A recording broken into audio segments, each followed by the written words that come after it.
Hey there, tonight. We're heading somewhere even older than knights and castles. Not to crumbling forts or dragon-haunted legends, but to the warm, humming dust of ancient Egypt. No pharaohs tonight, no temples of gold. Just a quiet day in the blight of someone who never made it into the scrolls. Someone like you. You won't build pyramids. You won't read hieroglyphs. You won't fight in wars or decipher the stars. You'll do what most people did. Wake up, work, survive, and sleep if the gods are kind. So go ahead, dim the lights. Let the Nile breeze move slow in your mind. And let's begin. You are awake before the sun. Not because of a rooster those come later, but because the clay floor beneath your mat has finally gone cold, and the woven reed blanket clings to your legs with the same dust it did yesterday.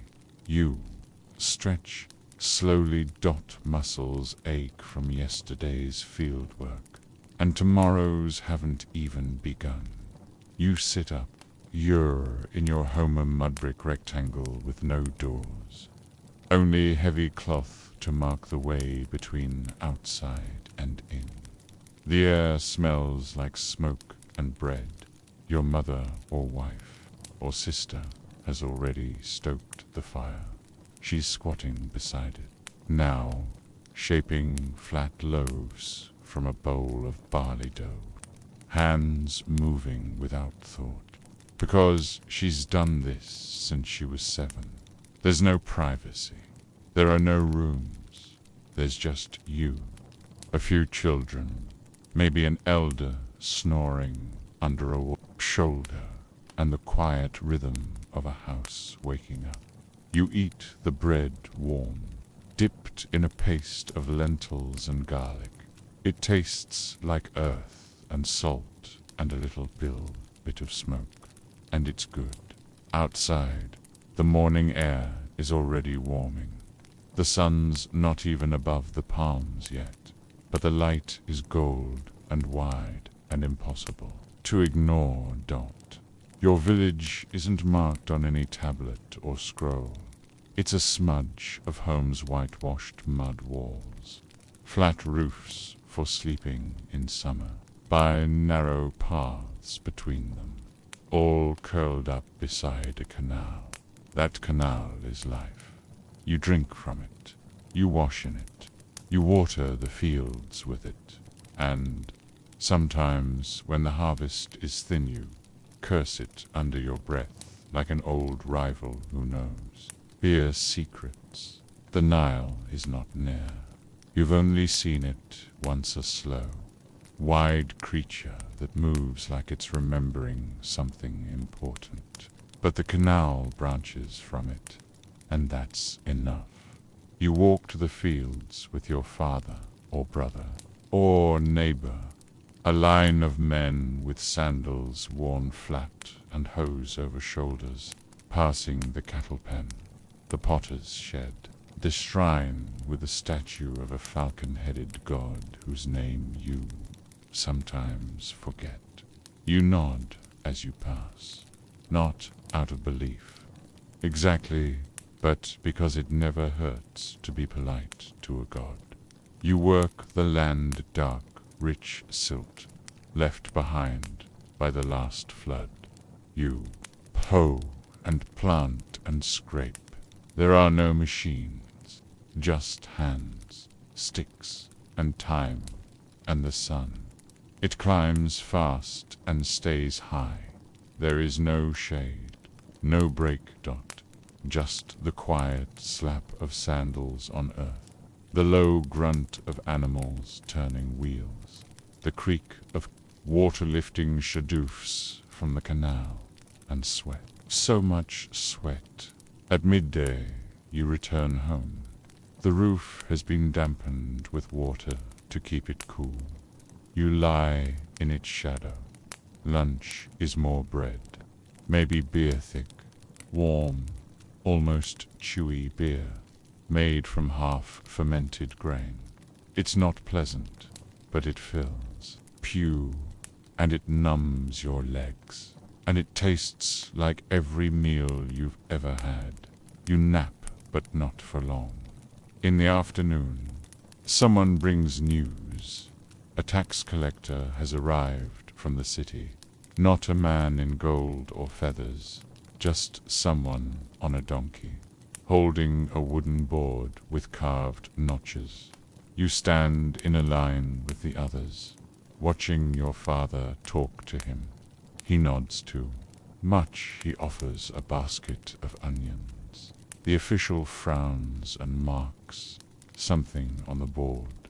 You don't understand it all, but you know that you'll be growing onions again next season. A lot of them. Evening falls fast in Egypt. The sky goes from fire to indigo without warning, and the mosquitoes arrive, as they always do. You swat them with a reed fan while you light the oil lamp, a tiny flickering bowl of flame that smells like sheep fat and smoke. Dinner is the same stew as yesterday. It always is: barley, lentils, leeks, maybe some dried fish. If the day was good, you eat with your fingers from a shared bowl. No plates, no ceremony. The old ones tell stories of scorpions the size of dogs, of tombs that sing at night, of gods who walk in human form and whisper to children in dreams. You half listen. You've heard them before, but you don't mind. They feel like poem. At night you sleep on the roof. The stars are too many to count. You don't know constellations by name, but you know their shapes. You know which one rises before the flood. You know which one fades when the grain is ready to cut. You listen to the quiet, the wind in the reeds, the cough of a goat, a baby crying in another house. You lie on your back, eyes wide. You are 15 or 30. It's hard to say. You don't know your birthday, but you know the seasons. You know the feel of a good harvest. You know when someone you love is sick, and it's not just a cough. You know life is short. You know the land is old. And somehow that makes you feel okay. You will never see the pyramids. You will never write your name. You will never be remembered. But your hands will grow calloused. Your children will laugh in the shade of the same walls. And tomorrow the same sun will rise over the same fields. Morning again, but not the same. Because in this world, no two mornings are exactly alike, even if they smell the same. Even if they begin with the same aching stretch and the same half-cold bread. Today, there's a strange hum in the air, not a storm. Not quite, but a feeling, a knowing. Your neighbor is outside before the sun. She's whispering to her goat, like it understands secrets. It probably does. You nod to her, quietly. Words aren't always needed here. A glance can mean a whole story, and silence is often safer than the wrong phrase. You pass by the well. Two girls are already there, lifting water in heavy ceramic jugs. They balance them on their heads with the ease of habit, giggling about someone you don't know. Or maybe you do, but you stopped keeping track of who was marrying who 3 flood seasons ago. Still, their laughter is soft and round and warm, like the world hasn't cracked just yet. Today isn't for the fields. Today, your uncle has asked for help at the workshop. He dyes linen, or tries to. The vats are large, hot, and smell somewhere between vinegar and old sandals. You stir them with a long wooden rod, while he mutters about the price of indigo, about the priest's new sash, about how no one knows real craftsmanship anymore. You nod, like always. It's easier than arguing. Blue dye stains. Your hands, it'll stay there for days.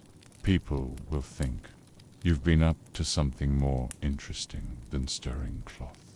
Let them. At midday, the sky burns white. You sit in the shade beside the wall of the workshop, drinking beer from a clay cup with a chipped rim. It's thick, warm. It tastes like someone tried to make bread and gave up halfway. Still, it keeps you from feeling the sun too sharply. It quiets the hunger that never quite leaves. You watch the lizards skitter across the cracked stone wall. They live easier lives, you think. But then again, they don't get stewed later in the afternoon. There's a sound from the edge of the village. A caravan. 3 donkeys. 2 men. 1 boy. Dusty, wide-eyed, tired. Strangers. Not rare. Exactly.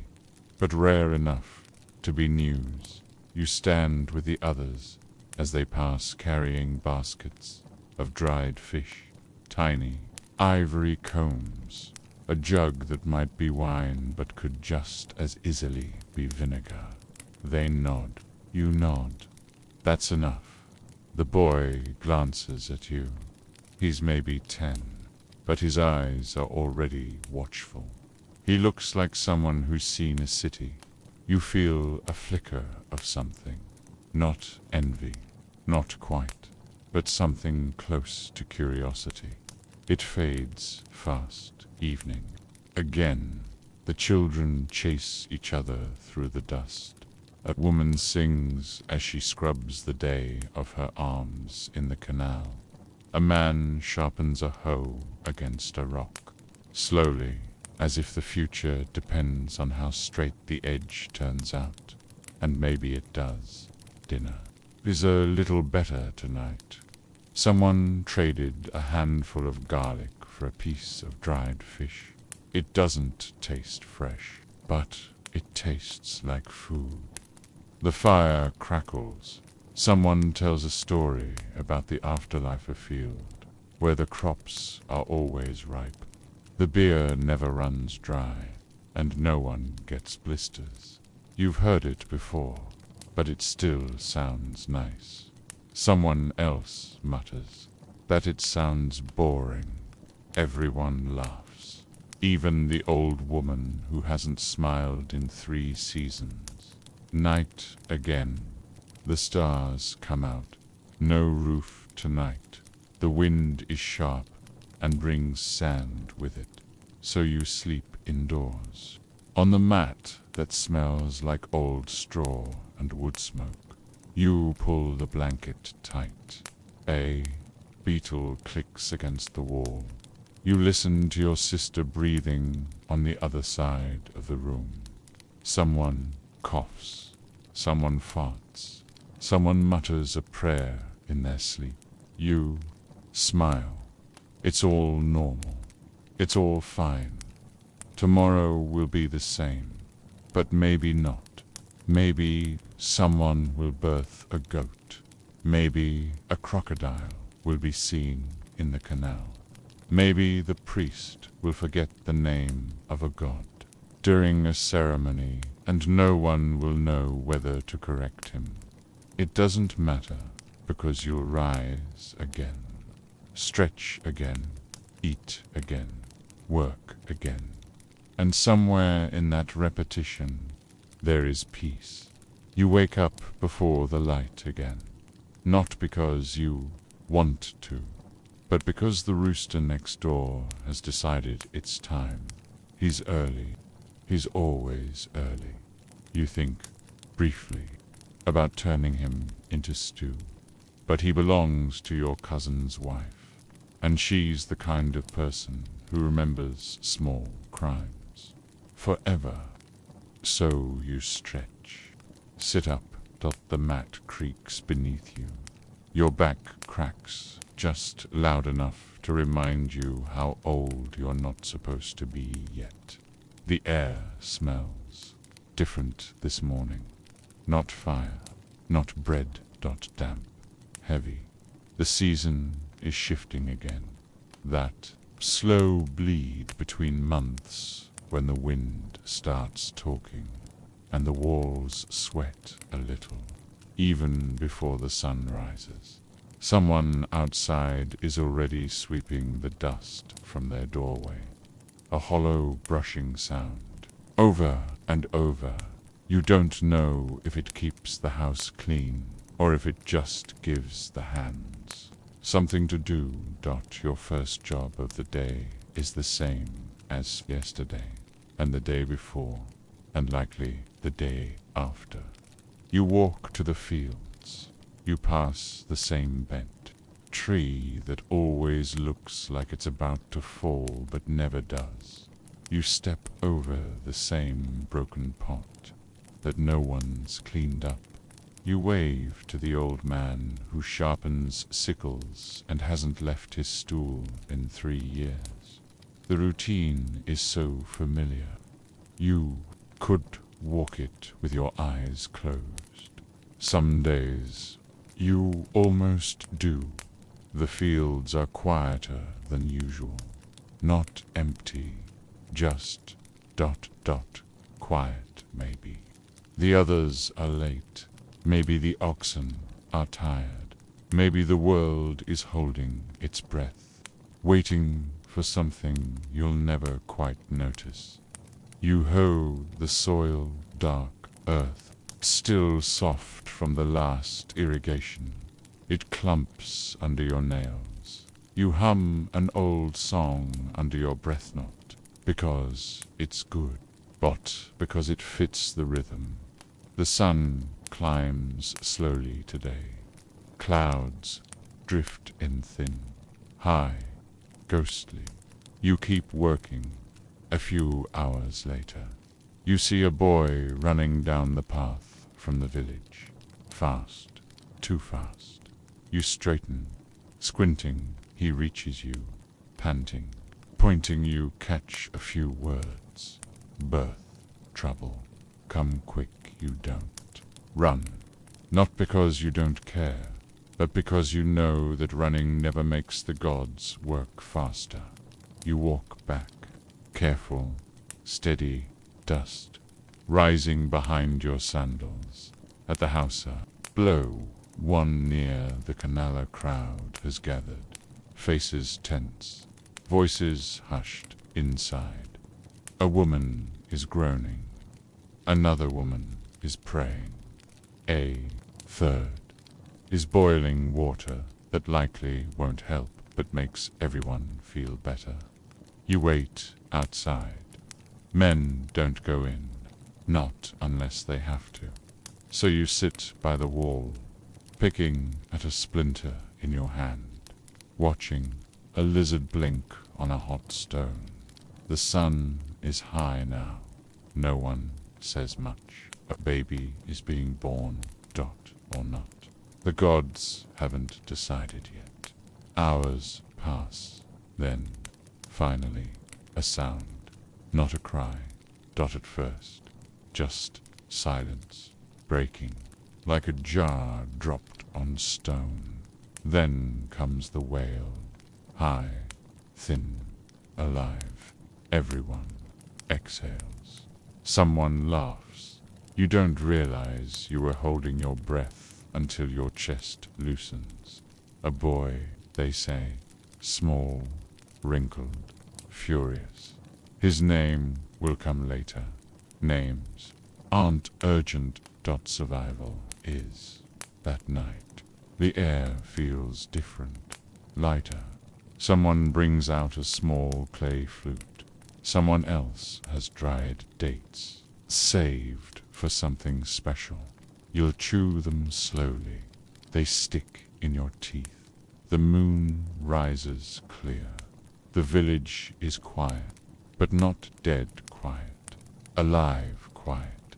The kind that hums beneath the stillness. You lie back on the roof. Again, your fingers still smell. Like earth, your mind still buzzes from the day. And beneath it all, a thought you don't say aloud. That baby. If he's lucky, he'll live long enough to hoe the same field you did this morning. And somehow, that's enough. Morning again. This time you wake not from sound, but from warmth. A beam of sunlight has found its way through the cloth doorway. It lands square on your forehead, and it's insistent, like the sun has some kind of personal grudge. You open your eyes slowly. Everything aches, not sharply, not dangerously, just the usual soft reminder that life uses your body more than it thanks it. You sit up. Your sister is already kneeling by the fire pit, blowing gently on yesterday's ashes, coaxing the orange glow into something useful. A spark catches. The pot is already filled with water. She doesn't say anything. Neither do you. You don't need to. There's a rhythm here. The kind that doesn't need words to be understood. You grab your satchel-woven reed, worn at the corners, slip outside into the hum of early day. The village smells like morning, clay warmed by sun, smoke trailing from low rooftops, wet linen laid out to dry, and just a hint of animals that have been up too long. The old dog at the corner limps past you. No, one knows who owns him. He's always just been here, like the well, or the tree that leans east. You stop for water. The well is busy already. Children take turns lowering the bucket, arguing half-heartedly about who was next. Their hands are small, their laughter sharp. You don't say anything, but one of them hands you the full bucket without being asked.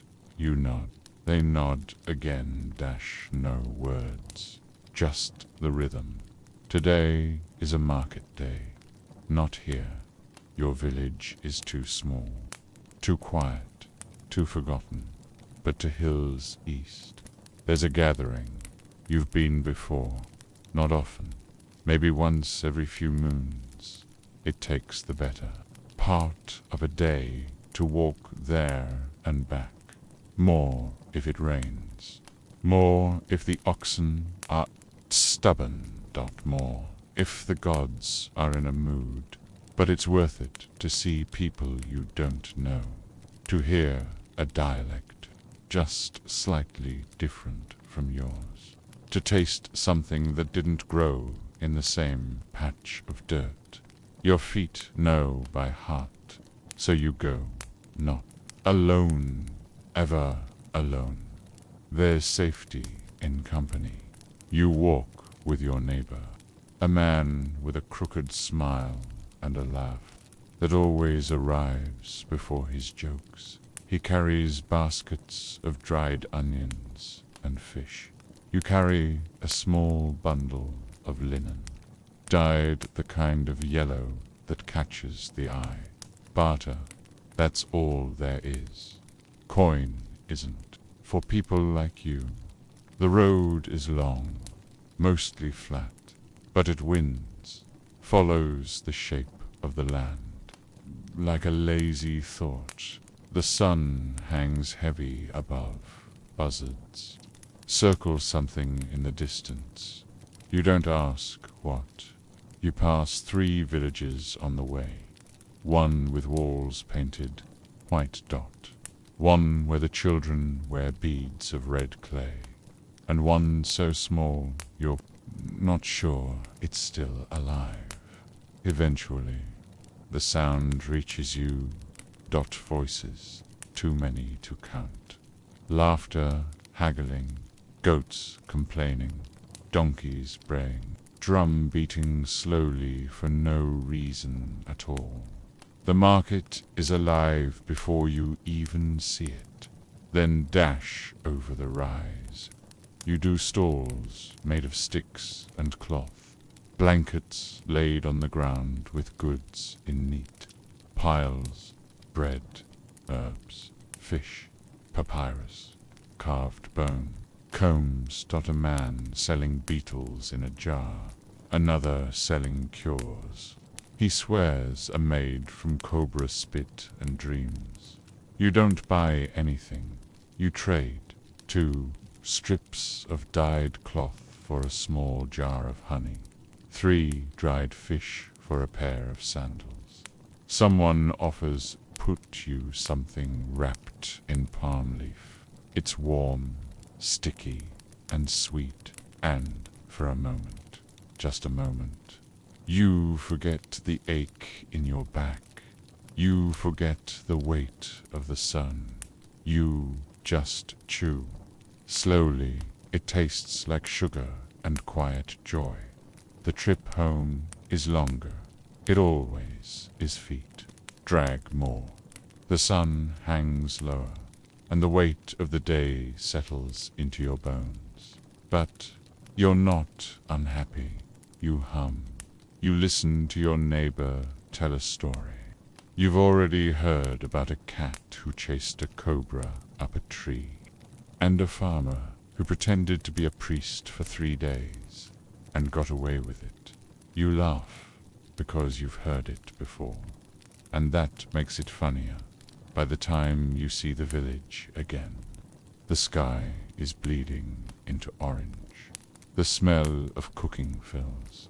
The air stew always stew, but it smells good tonight. Maybe because you're hungrier. Maybe because someone added herbs from the market. You sit with your family. You eat. You say nothing about the walk. You just pass the bread, dip it, chew, and let the warmth of home, of the same creaky walls and smoky corners, settle around you like a blanket that's rough but yours. Later, you lie on the roof again. You didn't plan to. You just ended up there. The stars are brighter after a long walk. Or maybe they just feel that way. You spot a new one, a small, flickering one near the edge of the sky.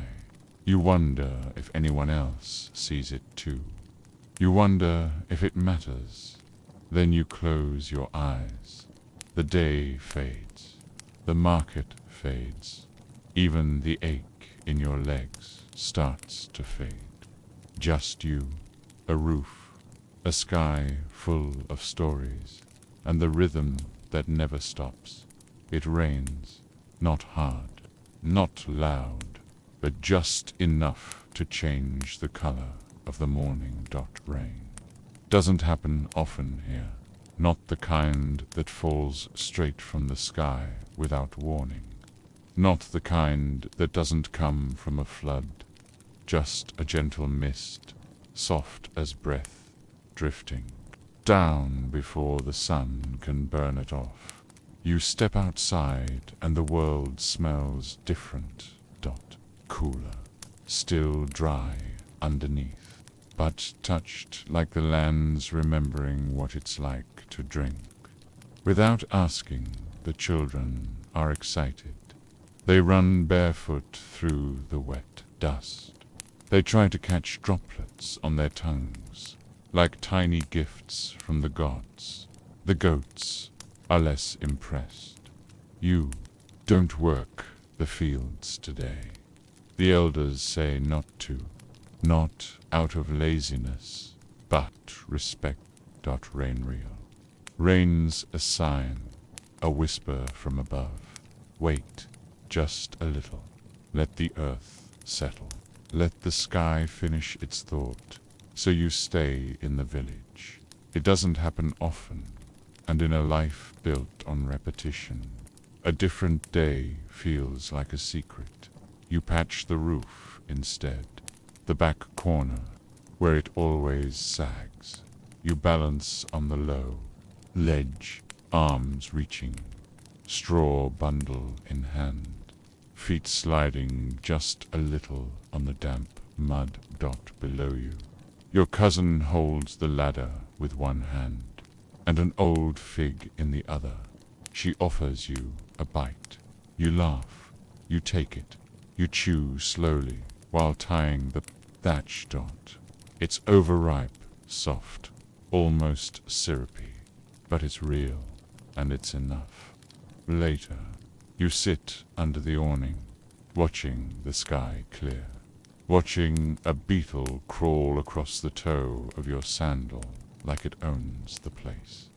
You peel a bit of old linen into threads, tying them into nothing, just for something to do.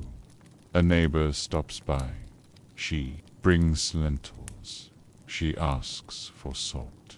You give her some. You don't keep track. No one does. You'll need onions next week, and someone else will remember. That's how it works. By evening, the clouds are gone. The land smells rich, alive. The kind of alive you only get once or twice a season. You feel it in your hands, even if you can't name it, like the ground itself is stretching. Breathing. You help with dinner, stirring the pot, adding dried herbs, throwing in a chunk of yesterday's bread to thicken it. The stew is always better the day after the rain. No one knows why. Maybe the gods are softer on days like this. Maybe the wind carries better flavors. You don't ask. You just eat. That night, no one wants to sleep. Not yet. So you all sit outside, and blankets, on mats, on the cool clay. Someone tells a story, an old one, about a woman who talked to crocodiles, who taught them to guard her fields. You know it by heart. You've told it before. But tonight, someone else does, and you listen like it's new. The stars are clearer now. You lie back, feel the world settle around you. A baby cries somewhere, then quiets again. A man laughs at something, then coughs, then quiets too. And soon, there's only the hum of frogs near the canal, the whisper of wind on thatch, and the long, slow rhythm of life continuing. You close your eyes. Tomorrow, you'll go back to the fields. You'll mend a fence. You'll trade for garlic. You'll worry about the barley again. But tonight, after a soft rain, under a soft sky, you don't have to do anything but rest, and that is enough. The next morning, the earth is damp under your feet, not muddy, not soft, just quiet. The kind of soil that's waiting, soaking in what little the sky gave it, preparing to give something back. You walk to the field. Again, same path, same sandals, same ache in your shoulders. But something feels lighter today. Maybe it's the sleep. Maybe it's the rain. Maybe it's just the rare calm that settles over everything when nothing has gone wrong in a few days. You can never say that out loud. It's bad luck. The gods don't like confidence. They prefer humility and a little fear. You reach the field before the others today. You stand there a moment, just standing, looking out over the stubbled roads. The faded scarecrow that leans more every week. The old sycamore tree at the far edge.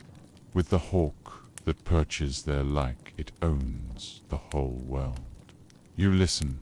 There's no silence here, not really.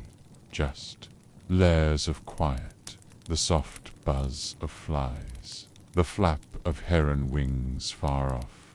The creak of water lifting from the canal. The hush of wind moving through dry stalks. It's not music, but it's enough. You start to work. Your hands know the motion. They don't need you to think, so your mind wanders not far, just a little. You wonder how old the old man is, the one with the limp and the bad eye.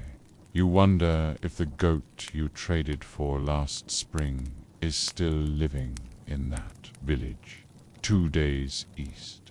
You wonder if the stars look different from the top of the temple in the city. You wonder if you'll ever find out. Probably not. You hoe the soil anyway. By midday, your shirt clings to your back. The sun is high, but there's still a breeze, and that's a gift. You don't question. You eat under a fig tree. Dried bread, torn in half. A bit of soft cheese wrapped in cloth. A handful of dates. It's not special, but it's good. Better than many days. You share a few bites with a passing dog. Not because you're kind, but because he's patient. When you return to the village, the elder is waiting. He wants help moving a broken cart. You say yes. You always say yes. The cart is heavier than it looks. Its wheels are cracked. Its axle leans like an old man. You lift, you grunt, you swear under your breath, but it moves, and that's all that matters later. You pass by the shrine near the canal. Just a small one, barely more than a stack of carved stones and a bowl for offerings. The god here is old, older than the others. No face, no name anyone remembers. Still, someone's left a bit of honey. Someone else left a flower, carefully pressed between 2 stones. You don't pray, but you nod. It's a kind of respect, a kind of habit, a kind of insurance. The sun begins to sink. You walk home slowly. The breeze finally cool again. The light stretching long and golden across the path, like a promise that's never quite kept. Dinner tonight is stew again. Always stew. But this time, someone's added lentils and coriander. The smell fills the house. People smile without meaning to. Someone's baby is learning to walk.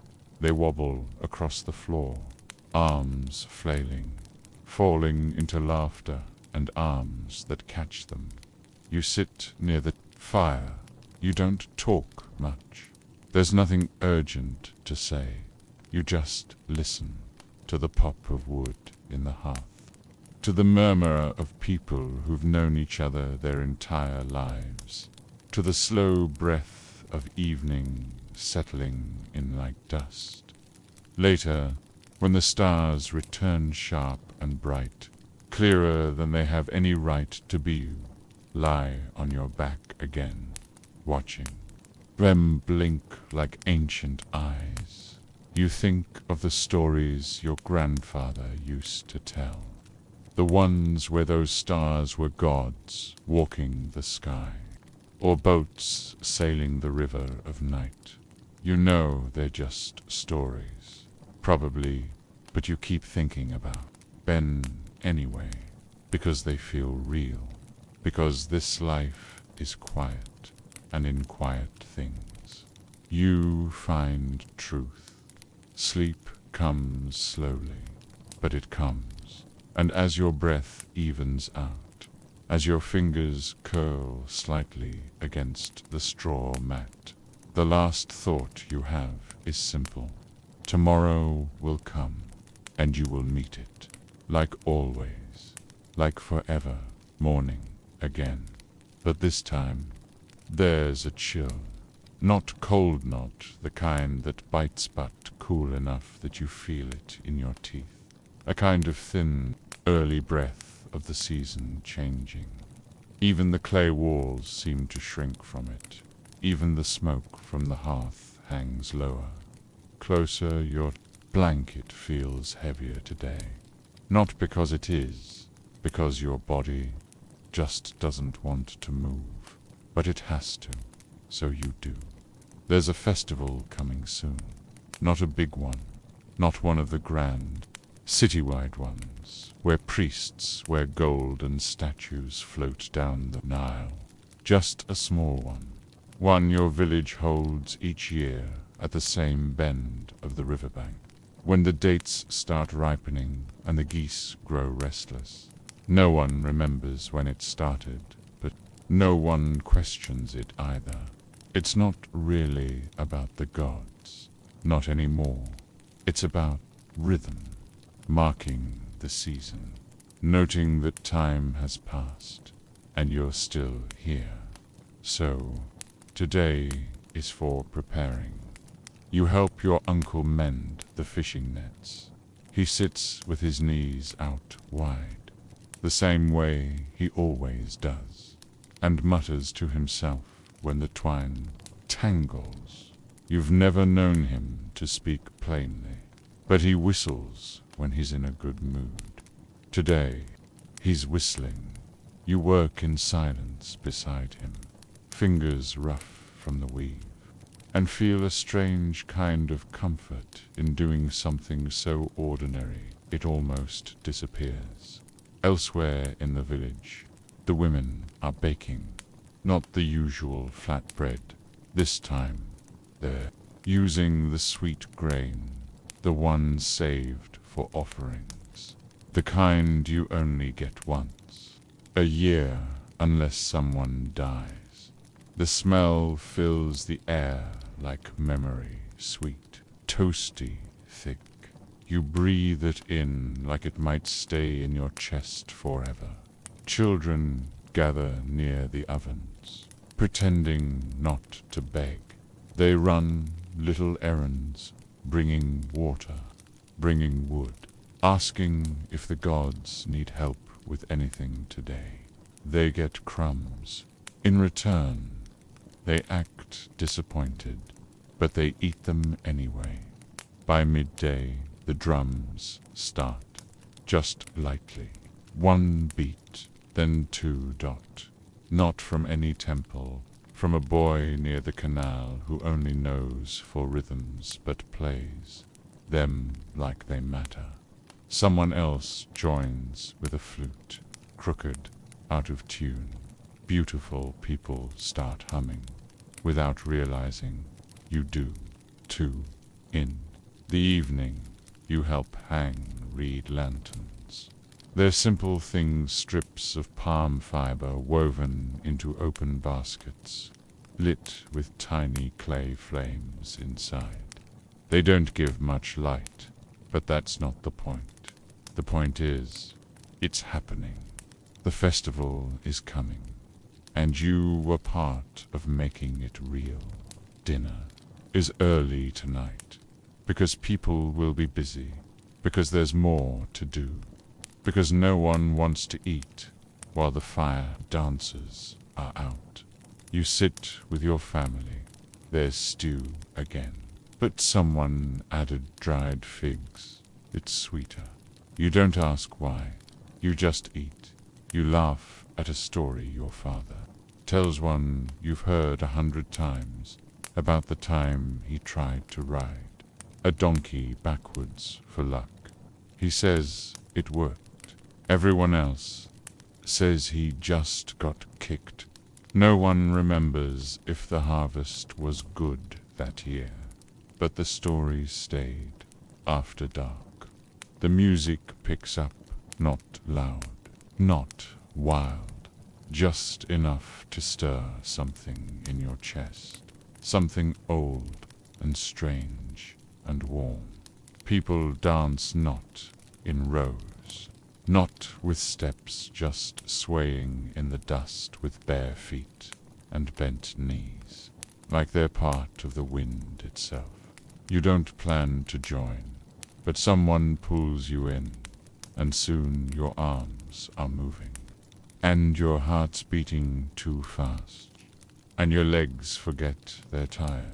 For a few minutes, just a few, are not thinking about taxes, or weeds, or how much barley you have left in the basket. You're just moving, just breathing, just here, later. After the flames die low and the children fall asleep curled up on mats in the sand, you lie under the sky again. The stars are quiet. They always are after dancing, and so are you. Your hands are dusty. Your knees ached. Your chest is full of something you don't have words for. Not joy, exactly. Not peace. Just fullness.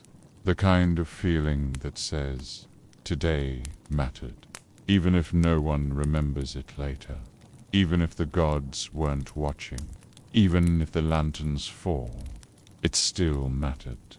Sleep comes easier tonight. The kind that doesn't creep. The kind that just takes you. And as your breath deepens, as the sounds of the night return to their slow, gentle rhythm, you slip further into the quiet. Just you dot the stars, and the sound of drums, still echoing somewhere far away in the dark. The festival is over. That's how it always goes.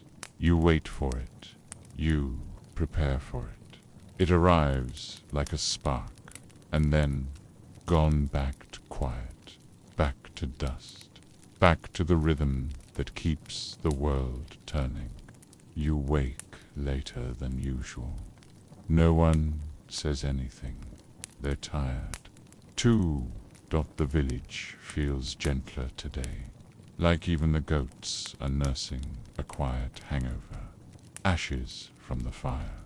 Pits still curl into the morning air, carrying the faint smell of roasted grain and spilled wine. Someone left a garland on the shrine. Someone else is sweeping petals from the road, with the slow care of someone who doesn't really want to finish. You stretch your arms. The bones in your back crack in 3 places. You stand today. Doesn't have a name. But it's the day after. And that's a kind of name in itself. You're not needed in the field today. The overseer is visiting his sick brother, so you help in the garden behind the house. It's a rough patch, more rocks than soil, more weeds than vegetables, but it matters. You pull roots from the ground. Like old arguments, you loosen the earth with your hands. You find a beetle the size of your thumb and flick it away, watching it tumble once, then crawl off like it meant to fall. Your mother plants garlic. She hums while she does it. She always hums when planting garlic. You've never asked why. You don't need to by midday. The sun is sharp again. The clouds from the rain are gone. The air is dry.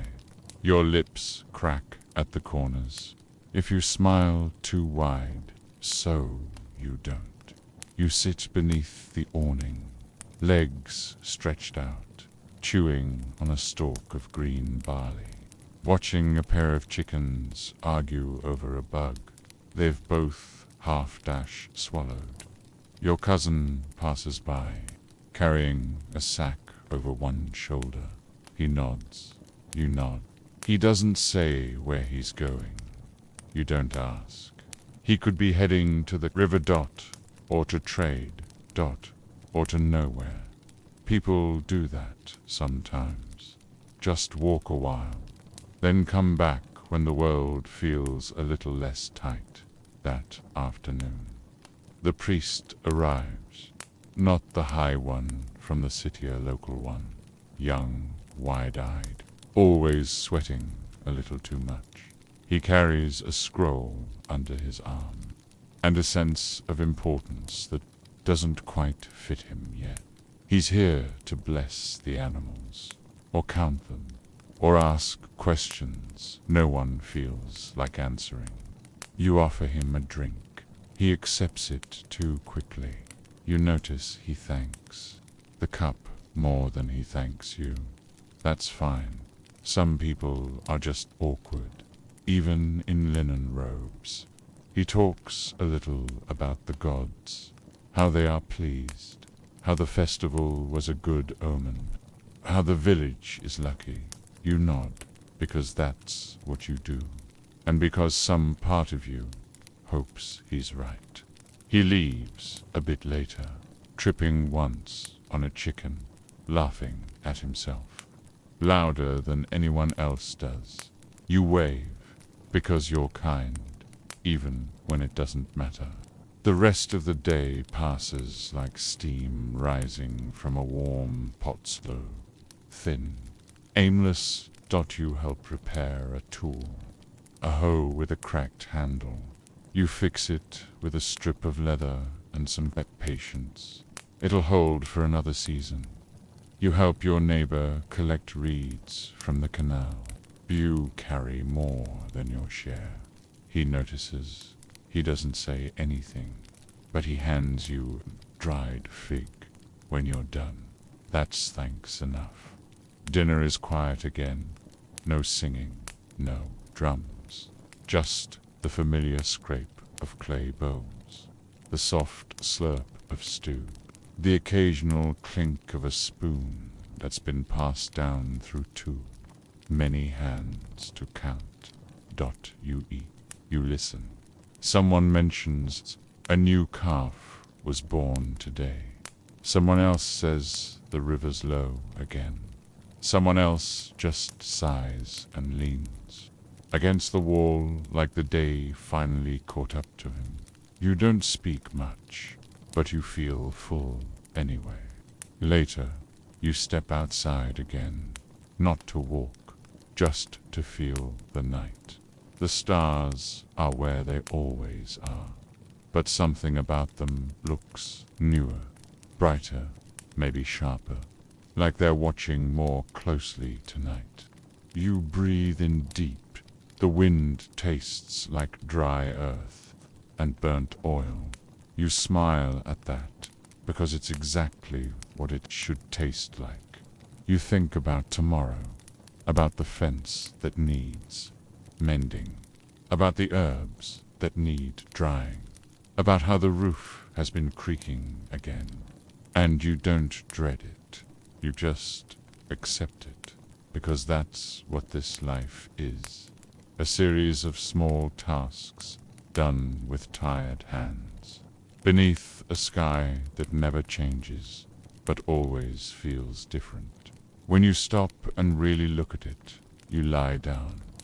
The mat beneath you is thinned, but the ache in your back feels familiar now, like a friend who doesn't talk much, but always shows up on time. Your breath slows, the village hums, the stars blink slowly overhead, and sleep comes, not quickly, not suddenly, just like everything else in this world, gently, eventually, completely. The next morning arrives, almost before you do. The light seeps in like water through woven reed thin, golden, uninvited but welcome. A low murmur of voices drifts in from the street. Someone's arguing, but not urgently.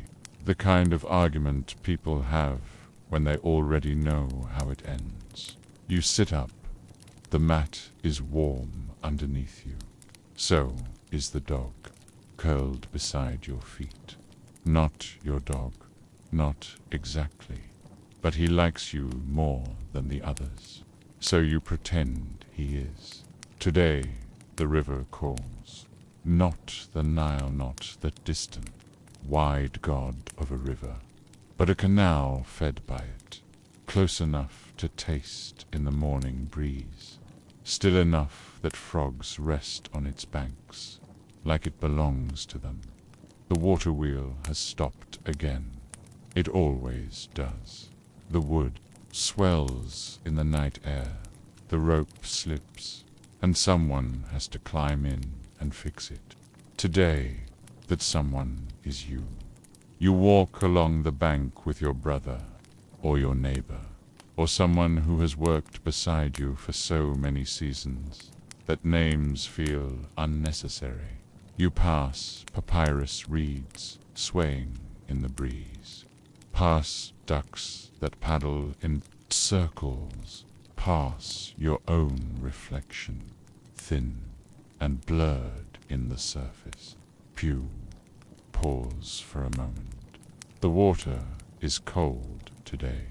That means nothing, or maybe everything. You pull off your sandals and wade in. Your feet sink into silt, soft, thick, like the river is trying to remember you. You check the Gear 1 wooden cog slipped again. You tighten the ropes, mutter under your breath, and laugh when the wheel finally lurches back to life, like an old man standing from a long sit. Water begins to lift again, bucket by bucket, turn by turn, feeding the fields, feeding the village, like nothing ever went wrong. When you return home, you smell onions cooking, that sharp, sweet edge. That means someone remembered to stir the pot this time. You sit on the ledge outside your house, hands still wet, watching the sun carve long shadows down the alley. Children chase each other through puddles. Two girls carry baskets on their heads, arguing about whose is heavier. A boy sits cross-legged with a lump of clay, trying to shape it into a cat. It doesn't look like a cat. He doesn't care. Later, someone calls you over. A neighbor, older than anyone else, still alive. She wants help repairing her door. She offers you a date and a piece of old advice. Neither are particularly useful. You accept both anyway. You hammer the peg into place, adjust the cloth curtain, promise her it'll hold through the season. It won't, but she smiles like it will. That's enough in the evening. You wander to the edge of the village. You don't go far, just enough to feel space, to look out across the low hills, and the palms and the narrow shimmer of water winding between them. You sit on a flat stone and just breathe. A heron flies overhead, silent, long wings. It disappears without sound. Into the dusk, the wind picks up a little dot. It carries the smell of someone's fire. It carries the sound of someone's flute. It carries memory, even if you don't realize it. When you return, it's dark. Lanterns flicker behind doorways. The streets are nearly empty. The dog is waiting. Dinner is small tonight. Just warm porridge and a few pickled radishes. You eat slowly. Someone's telling a story again. One you know, but the ending changes every time. Because the old woman telling it always forgets which version she started with. You don't correct her. You never do. She's earned the right to get the endings wrong. Before bed, you check the roof. It hasn't leaked since the last patch. It will, but not tonight. You lie down. The sky overhead is thick with stars again. Too many to name, too many to wish on, but one catches. Your eye, faint, steady, slightly red. You wonder what it meant to the people before you, or to the gods, or to no one. You close your eyes, and the last thing you hear is your own breath long, slow, steady dot, and the wheel still turning in the canal, still lifting water, still feeding the land.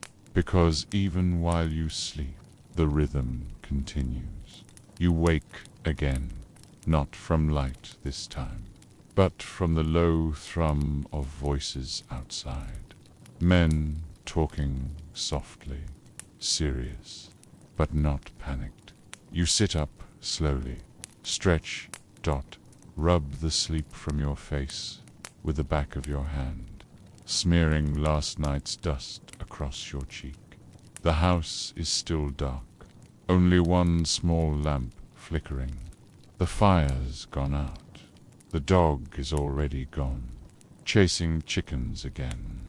Probably you step out into morning air that feels thick not with heat, but with a kind of waiting at the edge of the village. Someone has arrived, not a priest, not a taxman, a messenger. He's not dressed richly, but his cloak is cleaner than most. His sandals are new. His face is calm, in that specific way people have when they don't live here. He carries a satchel, and inside the satchel is a scroll tight with dyed thread. The elder receives it with the kind of ceremony that isn't real, but still feels important. Everyone watches. Even the chickens seem to know. Something's different. You don't know what the scroll says. Most people here can't read. Not really. But the elder knows someone who can. A cousin's son who trained with scribes. He'll be summoned by nightfall. In the meantime, life goes on, because it must. You walk to the field again, not because you want to, but because there's planting left to do. And seeds don't wait for politics. The soil is dry again. The river's low. The wheel creaks louder than usual, but your hands still know. The rhythm push, dig, drop, step forward. Repeat, over and over, until your arms forget the shape of rest. At midday, your neighbor tells you he thinks the message is about soldiers, or a census. Or maybe it's just news of a festival in a city none of you will ever see. You nod, because those are the only three things messages are ever about, and none of them will change your day. You finish planting before the sun hits its peak.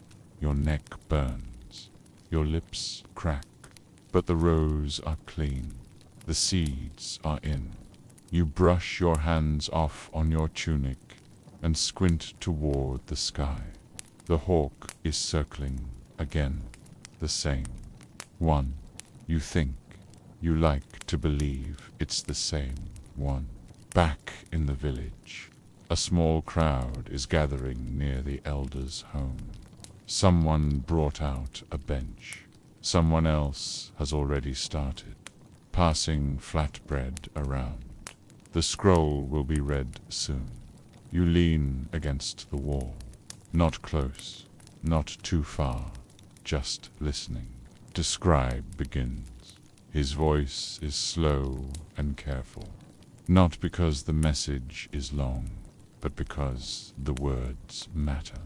There's a new decree, something about land, something about the season's harvest, something about records needing to be checked, numbers counted, goods measured. Everyone listens, but they already know what it means. More grain, more labor, more names carved into tablets by people who will never meet the ones who grew them. Someone sighs, someone else spits. You say nothing, because this is not new, because this is how it's always been, and because there's still stew to stir before nightfall. That evening, the wind changes. It smells like desert, sharp, dry, wide. You know what that means. The heat is returning. The cool days are ending. Soon the sun will rise harder, faster. Higher, you sweep the courtyard. You chase a goat from the grain sack. You scold a child who laughs and doesn't listen. You drink warm water from a clay cup. Then you sit on the threshold as the day gives in to night. The stars are already coming out, tired, familiar, all in their usual places. But there's a new one, faint, pale, blue dot, low on the horizon. You stare at it a long time, and for a moment, just one, you wonder what's beyond the desert, beyond the city, beyond all of this. But the thought fades, because tomorrow you'll wake again. You'll walk the same path. You'll dig, you'll lift, you'll mend, you'll stir, and in the silence between those tasks, life will keep unfolding, soft and slow, and wide as the river you've never seen. The next morning is the kind you feel before you open your eyes, the kind where the air presses down just a little harder, and the birds are slower to sing dot-like. Even they are waiting to see what kind of day it wants to be. You open your eyes, and nothing feels wrong, but nothing feels right either. Just another day. No festival, no visitors, no rumors, just the stretch of sun between one task and the next. You sit up, your legs protest, not loudly, just enough to remind you they've done this before. The fire's already burning, a pot is already warming, and someone's already muttering about the price of salt, as if anyone here has ever paid for salt. Breakfast is thinner than usual. A few lentils, a bit of old bread dipped in warm water to soften it. It's enough. Everything here always just is. You step out into the street, and the light greets you like an old friend you see too often. The road is dusty again. The canal's wheel is still turning. A chicken runs past with no explanation. You look bound and realize something quietly. No one is in a hurry today, not even the sun. You check the fence by the animal pen. One of the slats is loose.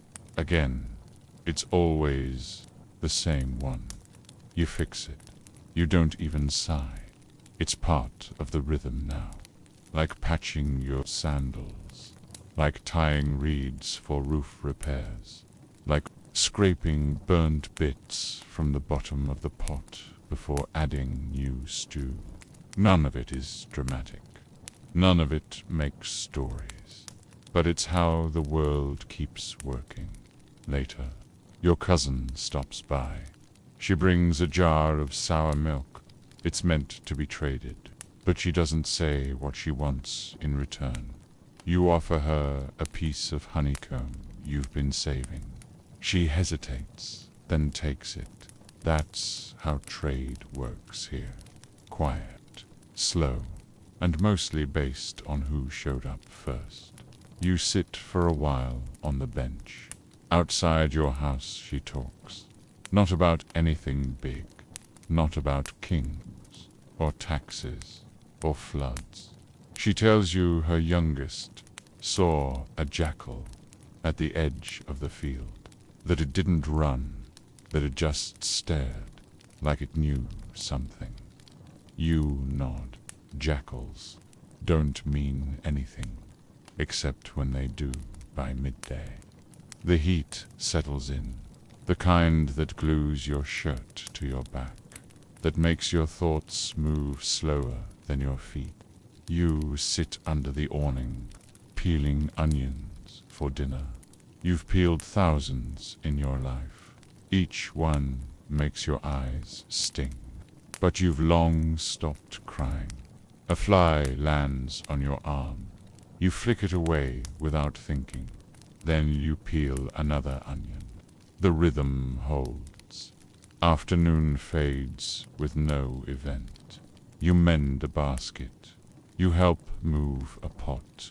You laugh once at a joke. Someone makes not because it's funny, but because the way they told it was. The sky starts turning gold again. The dust turns soft and hazy. The shadows stretch long across the walls. You can smell stew from 3 houses away. You can tell which neighbor added cumin. You're tempted to ask for a bowl. You don't. They'll offer if they have enough, and they will. They always do. Evening comes like it always does. The wind picks up just enough to move the edges of the cloth curtain in your doorway. A child's laughter echoes in the courtyard, cut short by a scolding voice. The goat settles in the corner, chewing lazily on something it absolutely shouldn't be chewing on. You don't stop it. You're too tired. Dinner is quiet. The pot is scraped. Clean. Someone talks about the stars again.